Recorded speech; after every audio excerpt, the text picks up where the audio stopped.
This is History's Hidden Weird. I'm Quinn Strange. Let's dive in. February 1942. Just a few months after the attack on Pearl Harbor, America is tense. Coastal cities are blacked out. Civilians scan the skies. The fear of another Japanese strike hangs heavy in the air.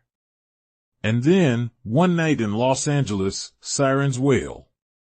Anti-aircraft guns thunder. Searchlights crisscross the sky. Civilians scramble out of bed to witness a terrifying spectacle, what some would later call an air raid, and others would call an alien invasion. For several frenzied hours, the U.S. military rained fire on something in the skies over L.A., thousands of rounds. 6 civilian deaths. And no clear target ever found. This is the bizarre story of the Battle of Los Angeles, a night of confusion, panic, and mystery. Did the military shoot at enemy planes, flying saucers, or just a stray weather balloon? To understand what happened that night, we need to set the scene. It's February 1942. Just 11 weeks earlier, the United States was violently thrust into World War II after the surprise attack on Pearl Harbor. Over 2,400 Americans were killed. Suddenly, the war wasn't just overseas, it was personal. California, with its naval bases, defense factories, and massive coastline, was seen as vulnerable to Japanese attack. And in those early weeks of the war, fear was everywhere. Rumors swirled, Japanese submarines had been spotted off the coast. Saboteurs were already on American soil. Blackouts were mandatory. Anti-aircraft units were on constant alert. Then came the night of February 23rd. A Japanese submarine surfaced near Santa Barbara and shelled an oil refinery, the first Axis attack on the U.S. mainland. It caused minimal damage, but maximum paranoia. So when the sun went down on February 24th, Los Angeles was a powder keg. And just after 2 a.m. on February 25th, someone lit the fuse. At 2:21 a.m., air raid sirens wailed across Los Angeles County. The city went dark. Anti-aircraft batteries were ordered to stand by. Then, radar picked up an unidentified object about 120 miles off the coast. It vanished and reappeared. Tensions rose. Just before 3 a.m., the military opened fire. Searchlights shot into the sky. Tracers lit up the darkness. The thunder of anti-aircraft guns shook buildings. For over an hour, the sky above L.A. became a war zone. Reports flooded in.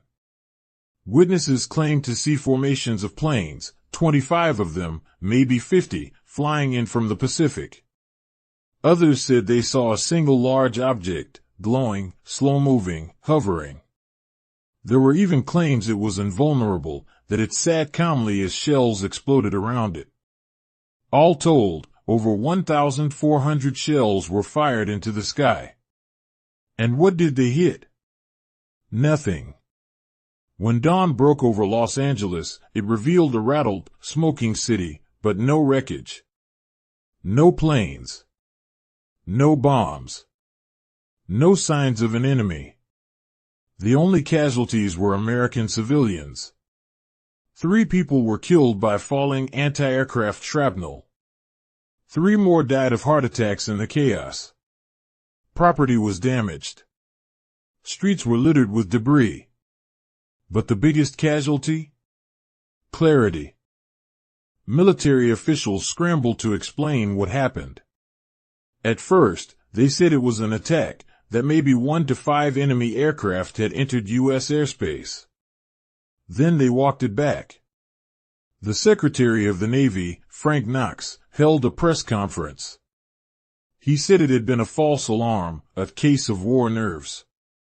But the damage was done. Thousands had seen something.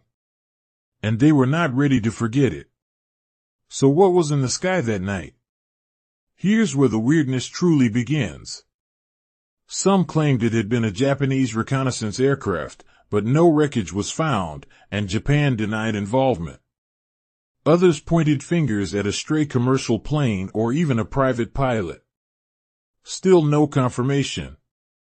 And then, inevitably, came the UFO theories. A now famous photograph, published in the Los Angeles Times, shows searchlights converging on a glowing object in the sky. Some say it's clearly a flying saucer. Others argue it's an overexposed light beam on film. Either way, it fed the fire. UFO researchers would later link the Battle of Los Angeles to the Roswell incident in 1947. They claimed it was one of the first military encounters with alien life, and that the government covered it up. The official explanation? A weather balloon. Yes. The Army later stated that the object that triggered the panic was likely a lost weather balloon drifting off course. That might explain the radar anomaly, but it doesn't explain the multiple reports of formations of aircraft, the massive scale of the response, or the sheer number of witnesses who swore they saw something. Then again, maybe a city on edge saw what it expected to see. The Battle of Los Angeles is a case study in mass hysteria, a wartime city so tense, so anxious, that a balloon in the sky became an armada of invaders. People saw flares, flashes, and shadows, and interpreted them as enemy planes. The military, under pressure to protect the homeland, fired blindly. The more shells they launched, the more panic grew. And panic, as we know, is contagious. It's not the only time this has happened. During both world wars, similar false alarms happened in cities across the world. But few matched the scale, or the mystery, of what happened in Los Angeles that night. And still, all these decades later, we're left with a mystery that's never been fully solved. The Battle of Los Angeles didn't change the course of the war. But it did leave a lasting scar, and a legend. It reminds us how fragile perception can be, especially in moments of fear. How quickly facts can blur, and how even the sky, silent and dark, can become a canvas for our deepest anxieties. Was it enemy aircraft? A UFO? A weather balloon? We may never know. But one thing's certain, on that February night in 1942, the City of Angels fired thousands of rounds at a mystery, and hit nothing but the weird. This has been History's Hidden Weird. I'm Quinn Strange. Thanks for listening. Stay curious. Stay kind. Stay wonderfully weird.